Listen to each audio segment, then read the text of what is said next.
अस्सलाम वालेकुम, खुश आमदीद आपके अपने चैनल मामू के टोटके पर। आज का टोटका है खारिश के बारे में। जिस्म पर खारिश या खुजली कोई मौसमी मर्ज नहीं, लेकिन इससे अजियत ज़रूर मिलती है और मरीज़ हर वक्त जिस्म को खुजाने में मसरूफ़ रहता है और चिड़चिड़ा होता रहता है। खारिश में नमक का इस्तेमाल नुकसानदा साबित होता है।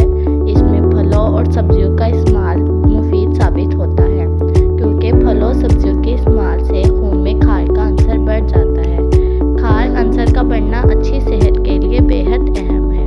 खारिश और खुजली के मरीज़ को नमक का इस्तेमाल कतई बंद कर दें और फलों सब्जियों का इस्तेमाल जायका बढ़ाए बगैर शुरू करवा दें। जायका ना बढ़ाने का मतलब ये है कि इसमें कुछ भी ना डाला जाए, वैसे ही कच्चा खाएं जैसा कि वो कुदरती तौर पर होते हैं।